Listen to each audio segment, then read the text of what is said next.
വേനലാവധി മാറ്റുന്നതുമായി ബന്ധപ്പെട്ട് ചർച്ചകൾ നടക്കുന്നുണ്ടോ? പൊതുജനാഭിപ്രായം ചോദിച്ചിരുന്നല്ലോ. നല്ല ചർച്ച നടക്കുന്നുണ്ട്. നമുക്ക് വരട്ടെ, നമുക്ക് ആലോചിക്കാം. നല്ല ചർച്ച നടക്കുന്നുണ്ട്. എന്താണ് ഇപ്പൊ ലഭിക്കുന്ന പ്രതികരണം? എങ്ങനെയാണ്? അതെ, പ്രതികൂലമായി അനുകൂലമായുള്ള അഭിപ്രായങ്ങൾ വരുന്നത്.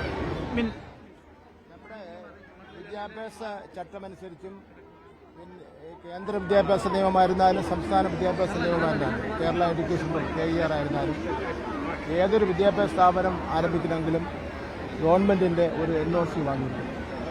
അങ്ങനെ NOC ഇല്ലാത്ത ഒരുപാട് വിദ്യാഭ്യാസ സ്ഥാപനങ്ങൾ പോയിട്ടുണ്ട്. എന്ന് മാത്രമല്ല, വിദ്യാഭ്യാസ സ്ഥാപനമായതുകൊണ്ട് കുട്ടികളുടെ അടിസ്ഥാന 1-ാം ക്ലാസ് മുതലും LKG UKG മുതലുള്ള ക്ലാസ്സുകൾ കുട്ടികളെ പഠിപ്പിക്കുന്നതാണ് ഉള്ളത്. അപ്പം അതുകൊണ്ട് ഇപ്പോൾ യഥാർത്ഥത്തിൽ ഒരു സിലബസ് ഇല്ല. അപ്പോൾ അതൊരു സിലബസ് നമുക്ക് അതിനെപ്പറ്റി ആലോചിക്കേണ്ടതായിട്ടുണ്ട്. രണ്ട്, പഠിപ്പിക്കുന്ന ടീച്ചർമാരുടെ ക്വാളിഫിക്കേഷനെ സംബന്ധിച്ച് പരിശോധിക്കേണ്ടതായിട്ടുണ്ട്.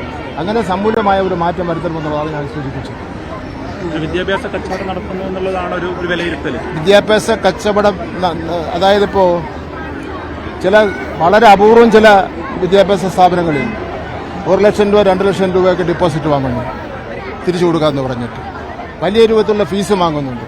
അപ്പം ഫീസ് സാധാരണ മറ്റ് നമ്മുടെ വിദ്യാഭ്യാസ സ്ഥാപനങ്ങൾ ഫീസ് വാങ്ങുന്നതിന് ഗവൺമെന്റ് തീരുമാനിക്കുന്നു ഇത്ര രൂപ ഫീസ് വാങ്ങാൻ പാടുള്ളൂന്നുള്ള. ഇവിടെ ഇത് അവർ തന്നെ തീരുമാനിക്കുന്നു. അപ്പം അതിനെയാണ് ഞാനതിനെ വിശേഷിപ്പിച്ചത്.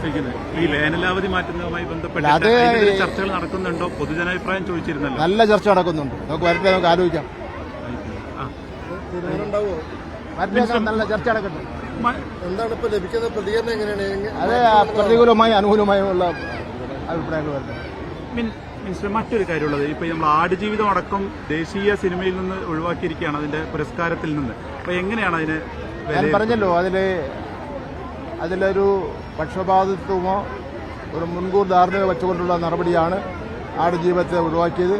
കേരള സ്റ്റോറിക്ക് ഏറ്റവും നല്ല സംവിധായകനുള്ള അവാർഡ് കൊടുത്തതുമൊക്കെ അതിന്റെ പുറകിലൊക്കെ തന്നെ രാഷ്ട്രീയമുണ്ട്, ശക്തമായിട്ടുള്ള BJP രാഷ്ട്രീയം ഉണ്ടെന്നുള്ള അഭിപ്രായമാണ് എനിക്കുള്ളത്.